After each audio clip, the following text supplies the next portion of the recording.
Universo Diverso, com Luciana Neri.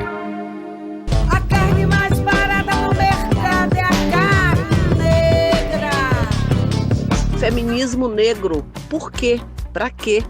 Para falar sobre o tema, convidamos uma pessoa já conhecida do público conquistense. Vamos ouvir.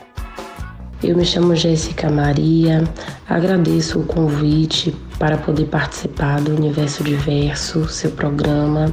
Sou historiadora, mestre em memória, artista em Vitória da Conquista e região, e trago hoje assuntos que nos façam refletir sobre o feminismo, em especial o feminismo negro. Eu que sou uma mulher também negra, militante e ativista em relação às pautas que nos são importantes, serem retratadas através do feminismo negro. Jéssica, e por que é importante estudar o feminismo negro? Estudar o feminismo negro e ampliar o olhar sobre a causa e sobre essa ciência que vem se desenvolvendo na academia e fora dela também é importante para que nós mulheres possamos compreender nossos movimentos de luta, a nossa história e o porquê que muitos espaços nos foram negados ao passar do tempo a nós e as nossas antepassadas. Principalmente hoje, nos dias atuais, o feminismo negro é importante ser estudado porque ele nos ajuda no combate às opressões históricas e sociais, assim como também a compreender como as violências são praticadas contra nós mulheres. E as estatísticas apontam que as mulheres negras estão mais suscetíveis à violência, especialmente à violência doméstica, que as demais. Nos proteger dos altos índices de violência, sendo que esses altos índices se manifestam de diferentes formas e há diferentes tipos também de violências que são praticadas contra nós. Quais são esses tipos de violência, Jéssica? As principais são violência patrimonial, violência sexual, violência física, a violência moral e a psicológica. Jéssica, qual a importância dos estudos sobre o feminismo negro para todas as mulheres, inclusive as mulheres brancas? O feminismo negro ele amplia o olhar para os estudos tanto das mulheres que são brancas e das mulheres que no início, consideradas feministas liberais, começaram a pautar a liberdade da mulher fora do espaço privado, de dentro de casa, do próprio casamento. E essas feministas liberais que começaram suas lutas já no final do século XIX para o início do século XX, E até hoje ainda conseguimos caracterizar essas feministas que, no geral, são e eram de classe média, branca. Elas são responsáveis e são as pioneiras por começarem a desenvolver o que nós conhecemos hoje como feminismo.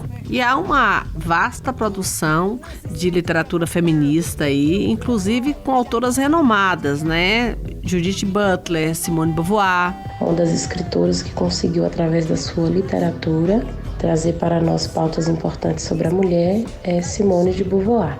Mas nós consideramos que Simone de Beauvoir e outras intelectuais brancas não atendem por não vivenciarem as demandas das mulheres que são negras e brasileiras. Então há necessidade de se entender o feminismo para além das autoras estrangeiras. Ampliando o olhar, quando nós vamos falar então de mulheres que são sertanejas, como é o nosso caso, eu também sou uma mulher negra sertaneja, existem especificidades ainda mais importantes de serem analisadas no cenário do interior, seja do interior da Bahia ou de qualquer outro estado brasileiro. A mulher sertaneja, ela tem outras pautas e outras caras também que essas intelectuais brancas feministas, por vezes, não conseguem fazer uma análise mais profunda sobre essas peculiaridades. Quando pensamos em mulheres do sertão, a autora Falsi,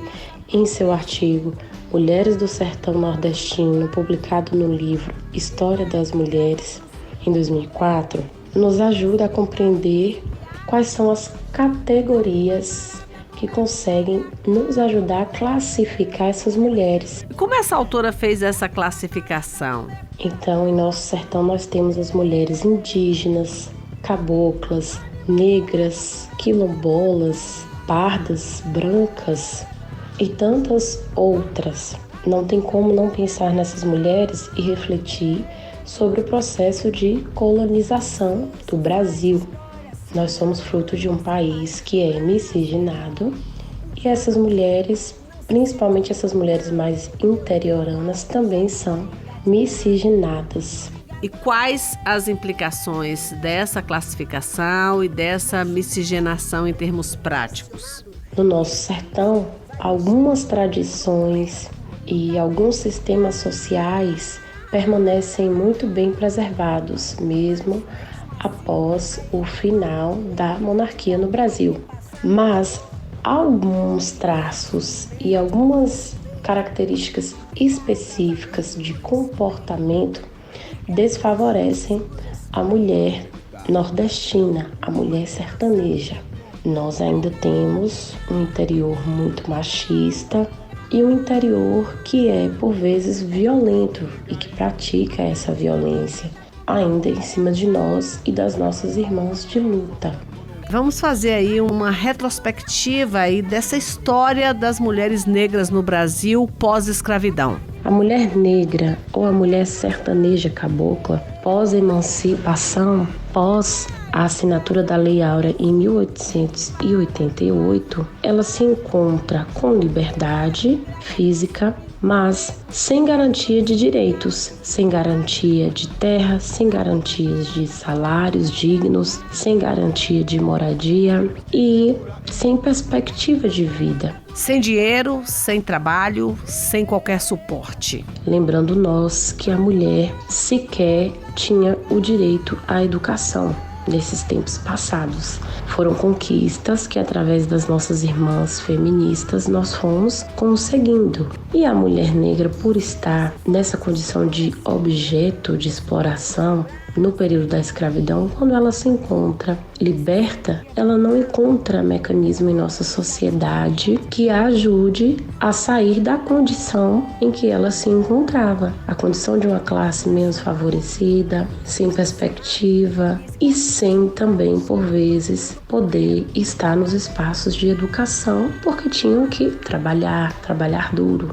Enfim, um conjunto de situações que limitam e dificultam aí a vida das mulheres negras, mais do que das mulheres brancas. Essas intersecções, o feminismo negro acaba agregando para nos ajudar a compreender nas análises das dificuldades que essas mulheres negras, sertanejas, caboclas ainda enfrentam, principalmente no mercado de trabalho dos dias atuais. Bom, e o que nós podemos deixar aí de alívio para as mulheres negras que nos escutam, Jéssica? Que suportes a mulher negra hoje dispõe? É importante que a gente saiba, principalmente nós mulheres, que algumas leis nos protegem e que nós temos que, sempre que sofrermos violência, procurarmos essas leis, especificamente as principais. Lei Maria da Penha, Lei Carolina Dickmann, Lei do Minuto Seguinte, assim como também